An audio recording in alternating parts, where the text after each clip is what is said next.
Audio Jungle.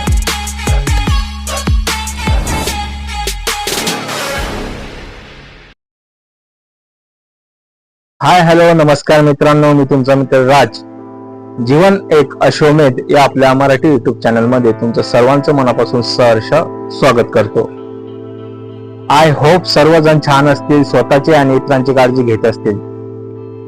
त्यासोबतच मित्रांनो, आयुष्याच्या या प्रवासात दुःख नावाची वादळे, संकटे तुमच्या आयुष्यात येतात. तुम्हाला घडवायला, तुम्हाला सक्षम बनवायला, तुमची परीक्षा घ्यायला, त्या परीक्षेत पास व्हायचं की नापास हा निर्णय आपला असतो. मित्रांनो, तसंच आपण या प्रपंचासाठी रात्रंदिवस झटत असतो. तुम्ही कोणत्याही फील्डमध्ये असाल तर चेहऱ्यावरती नेहमी स्माइल ठेवा. कारण म्हणतात ना, चेहऱ्यावरती स्माइल असेल तर कोणतंही काम सक्सेस होतं, त्यात आपल्याला यश नक्की मिळतं. म्हणून चेहऱ्यावरती स्माइल ठेवा. प्रसन्न मनाने त्या कामामध्ये स्वतःला ओतून ठेवा किंवा गुंतून ठेवा. जसे दिवस चालू आहे मित्रांनो, कठीण चालू आहे. आपण सर्व सोशल मीडिया बघतो. काही गोष्टी आपल्या मनाला लागतात, दुखतं आपलं मन. पण जो तो प्रवास आहे तो चालूच राहणार आहे, जसा आयुष्याचा हा प्रवास चालू असणार आहे. मित्रांनो, राग असा शब्द आहे की तो काही सेकंदात माणसाचं आयुष्य, माणसाचं सर्व काही बदलू शकतो, खराब करू शकतो. मित्रांनो, तुम्ही अनुभवलं असेल किंवा तुम्हाला अनुभव आला असेल की छोटासा राग असतो, काही सेकंदाचा राग असतो, त्यामध्ये माणसं निर्णय घेतात आणि त्या निर्णय चुकतो त्यांचा. कारण निर्णय हा रागात घेतलेला चुकतोच. कारण ज्या माणसाची मानसिकता बदलते रागामध्ये, त्याच्यावर सर्व ताबा हा रागाचा असतो आणि त्याची बौद्धिक पातळी ढासळते. त्याला विचार करता येत नाही आणि तो निर्णय चुकतो. किंवा काही नाते असं आहेत की ते तुटतात सुद्धा. आपण बघितले असेल की छोटं कारण होतं आणि नाते संबंध एका छोट्याशा कारणामुळे, एका निव्वळ कारणामुळे तुटतात. मित्रांनो, राग येणं चुकीचं नाही आहे. आता तुम्ही खाली कमेंट्स करणार की राग येणं चुकीचं नाही असं मी का बोलतोय, तर त्याची काहीतरी पार्श्वभूमी आहे मित्रांनो. आणि कोणत्याही उदाहरणाची पार्श्वभूमी नक्की असते. आपण समाजात बघतो की आता वातावरण खूप तणावाचं झालेलं आहे. आजकालचा जो जनरेशन आहे, तरुण पिढी आहे, त्या पिढीला संयम, शांतता किंवा असं काहीच येत नाही. थोडा राग येतो आणि रागाचं रूपांतर विशाल अशा भांडणात होतं. भयंकर भांडणं होतात. आजकालचा तरुण संयम ठेवत नाहीये. विचारशील म्हणजे त्याची बौद्धिक पातळी ढासळलेली आहे. विचार करत नाहीये. विचार करायला पाहिजे आपल्या फॅमिलीचा, आपल्या येणाऱ्या भविष्याचा. हे न करता तो एक वेगळ्या मार्गाला जातोय. त्याचं रागामध्ये कंट्रोल राहत नाही, संयम ठेवत नाही. म्हणून मित्रांनो, राग येणं चुकीचं नाही, तर रागावर नियंत्रण ठेवणं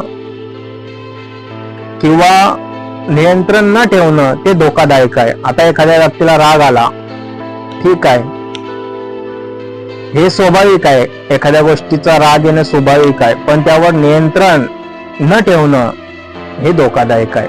राग आला तर त्याला शांत पण करणं गरजेचं आहे स्वतःला. आणि ते कधी होईल, जेव्हा एखाद्या विशिष्ट वाचन असेल, लिखाण असेल, तर या गोष्टीने आपण राग कंट्रोल करू शकतो. पण आजकाल समाजामध्ये थोडा राग आला तर लगेच त्याचं भांडणामध्ये रूपांतर तुम्ही बघितलं असेल. संयम, शांतता. वडीलधारी माणसं आपल्याला नेहमी सांगत असतात की डोक्यावरती बर्फ ठेव, तोंडात साखर ठेव, संयम ठेव, राग करू नको, रागाने नुकसानच होतं.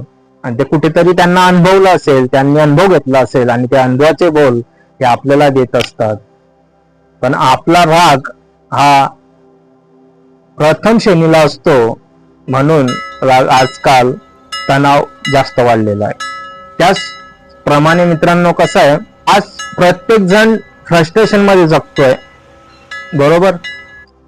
ज्या कोणाला माझ्या या गोष्टीशी सहमत असाल तर खाली कमेंट्स करा, हो किंवा नाही ते. प्रत्येक जण तणावात जगतोय, तणावाच्या वातावरणामध्ये तो वाढतोय. कोणी पैशासाठी, ऐका मित्रांनो, कोणी पैशासाठी जगतोय म्हणजे तणावात आहे, त्रासात आहे. कोणी नात्यांमुळे दुखावलाय, आता नातेसंबंधामध्ये दुरावा निर्माण झालाय, माणसं कमी बोलतात आहे, कोणाला स्वाभिमान महत्वाचा आहे, त्यामुळे तणाव निर्माण झालाय आणि तो तणाव कुठेतरी रागाच्या भरात बाहेर निघतोय. तर कोणी स्वतःच जे अपयश आलाय, फेल्युअर आलाय, त्या फेल्युअरला तो पचवू शकत नाही, त्याचं पण टेन्शन आहे आणि तो टेन्शन रागाच्या स्वरूपात दुसऱ्यावर निघतंय. मग ते फॅमिली असेल, घर असेल, मित्र असेल, बाहेर कोणी असेल. अपयश आला म्हणून तरी माणसं खचतात, त्यांना दुःख होतं, वेदना होतात आणि ते कुठेतरी बाहेर निघतात. मग ते स्वरूप काय होतं, ते रागाचं स्वरूप तयार होतं. त्याला स्वतःविषयी अपयश आलं ते जिरू शकत नाही, तेव्हा तो त्यावरती विचार न करता त्याचं टेन्शन घेऊन त्याचं रूपांतर हे रागात होत आहे. थोडं कोणी काय बोललं, घरातील एखादा सदस्य त्याच्याशी बोलला की बाबा तुला कसला प्रॉब्लेम आहे, तरी तो चिडचिड करणार, रागवणार, कारण त्याची मानसिकता ही वीक झालेली आहे. आणि या सगळ्यांचा परिणाम त्याच्या शरीरावर सुद्धा होतोय. राग ही अशी गोष्ट आहे की ते माणसाला आतून म्हणजे वीक करते, आतून खचवते, आतून जाळत असते.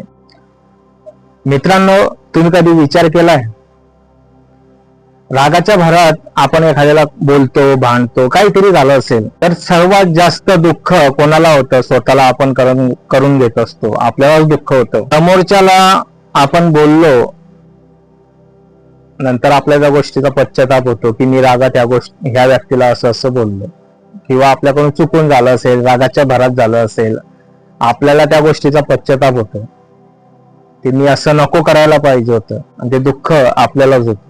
मित्रांनो, एक अनुभवाचे बोल सांगतो की आपण एखाद्याला रागात बोललो ना, ते शब्द माफ होतात, पण एखाद्याला रागात बोललो ते शब्द माफ होतात पण विसरले जात नाही. मित्रांनो, त्या व्यक्तीच्या, समोरच्या व्यक्तीच्या मनात त्याचा छापा उमटला जातो की नाही, ह्या व्यक्तीने रागाच्या भरात मला असं बोललं होतं, आणि तुम्ही हे सुद्धा अनुभवलं असेल. मित्रांनो, जंगलामध्ये एका छोट्या ठिणगीने सुद्धा जंगल पेटलं जातं. त्याचप्रमाणे एका छोट्याशा रागात खूप मोठं विध्वंसक असे परिणाम आपल्याला बघायला मिळतात. की कारण क्षुल्लक होतं पण रागाच्या भरात मी हे केलं, असं पण समाजामध्ये आपण राहतो, आपल्या नजरच्या गोष्टी येत असतात. रागाच्या भरात मित्रांनो वर्षानुवर्ष जुनी नाती सुद्धा संपतात, कारण शब्दांचा बाण एकदा निघाला तर तो समोरच्याच घात करतोच आणि आपला सुद्धा.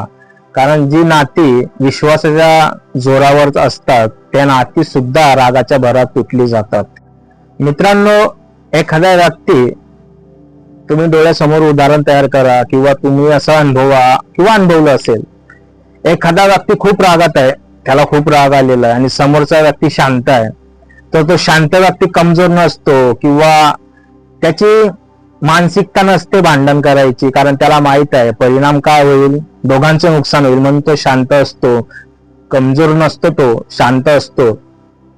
त्याने त्या रागावरती सामर्थ्य मिळवलेलं असतं, त्याची शक्ती बनवलेली असते आणि त्या शक्तीचा वापर तो चांगल्या ठिकाणी करत असतो. राग हा अतिशय वाईटच असतो. रागाचे परिणाम इतिहासापासून भयंकरच झाले आहे, विध्वंसकच झालेले. म्हणून कोणीही राग करू नये आणि राग यायला पण नको.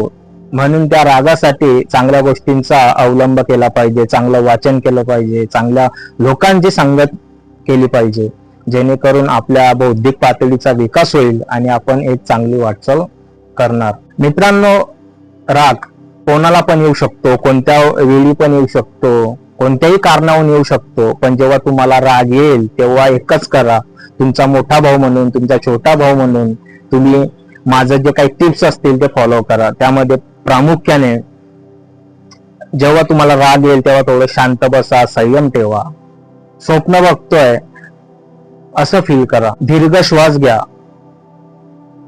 आणि स्वतःलाच विचारा, मी जर हा राग केला, भांडण केलं तर यातून माझं आयुष्य सुधारेल की अंधारमय होईल, याचा विचार करायला शिका. बहुतेक आता तुम्हाला उत्तर नाहीच मिळेल, जर तुम्ही स्वतःच्या मनाला हा प्रश्न विचारला की जर मी भांडण केलं, रागाच्या भरात भांडण झालं किंवा अपशब्द बोलले गेले किंवा असं काही इतर काही गोष्टी घडल्या, तर यातून काय साध्य होईल, निष्पन्न होईल, तर माझं आयुष्य खराब होईल, माझं आयुष्य सुधारणार नाही. तर तुमचं उत्तर काय येईल? अर्थातच ऑब्विसली तुमचं उत्तर नाही येणार आहे. लक्षात ठेवा मित्रांनो, रागात घेतलेले निर्णय तुम्ही अनुभवलं असेल किंवा अनुभव आला असेल, आणि भावनेत बोललेले शब्द नेहमी पश्चाताप देतात. तुम्हाला अनुभव असेल की आपण रागात बोलून जातो, पण भावनेत बोललेले शब्द जे भावना असतात त्या व्यक्तीशी जोडलेल्या, त्या पण नष्ट होतात. आपण बोलतो की अरे मी असं बोललोच का त्याला, मग आपल्याला त्या गोष्टीचा पश्चाताप होतो, कारण ते भावनिशील बॉन्डिंग आपलं त्या व्यक्तीशी झालेलं असतं आणि आपल्याला रागात आपण आपल्या मुखातून अपशब्द समोरच्याला बोलत असतो. हाती काय लागतं, तर हाती फक्त एकच निराशा लागते की असं मी नको करायला पाहिजे होतं, आणि तेव्हा वेळ निघून गेलेली असते. म्हणून मित्रांनो, आयुष्यामध्ये संयम ठेवा. संयम हे औषध असं आहे, जो कोणी पिणार त्याचं आयुष्याचं भलं नक्की होणार. कारण शांतता ही कमजोरी नाही मित्रांनो, ते एक शस्त्र आहे. तर ती परिपक्वतेची ओळख आहे की तुम्ही सक्षम आहात, तुम्ही विचारशील आहात, तुम्ही बौद्धिक तुमची पातळी स्ट्रॉंग आहे. हे उदाहरण आहे. संयम जो माणूस ठेवतो तो आयुष्यामध्ये सक्सेस होतो. तोंडात साखर ठेवायची, डोक्यावरती बर्फ ठेवायचा, असं आपण बरेचदा ऐकलेलं आहे. तर ती परिपक्वतेची ओळख आहे तुमची. तुम्ही कमजोर नाही आहेत. जर तुम्हाला समोरचा कमजोर समजत असेल तर त्याला समजू द्या. भांडण करू नका, राग करू नका, चिडचिड करू नका. संयम नावाचं औषध तुम्ही दररोज प्या, जेणेकरून तुमचा बौद्धिक विकास होईल. आणि मित्रांनो, व्हिडिओच्या एंडिंगला एवढंच सांगेल, व्हिडिओ आता मी संपवेल, तर व्हिडिओच्या एंडिंगला एवढंच सांगेल की राग काही क्षणाचा असतो हे तुम्हाला पण माहित आहे, पण त्याचे परिणाम ही आयुष्यभर काहीतरी वेगळी छाप आपल्या मनावर सोडून जातात. म्हणून कोणीही राग करू नका मित्रांनो. त्यासोबतच व्हिडिओ जर आवडला असेल तर व्हिडिओला नक्की लाईक करत जावा. तुमचा एक लाईक माझ्यासाठी प्रेरणा ठरते आणि मी तुमच्यासाठी समाजातील जे घडतं तेच तुमच्या डोळ्यासमोर उजागर करत असतो. मित्रांनो, भेटू पुन्हा नवीन विषयासह. तोपर्यंत आनंदी राहा, काळजी घ्या. जय हिंद, जय महाराष्ट्र.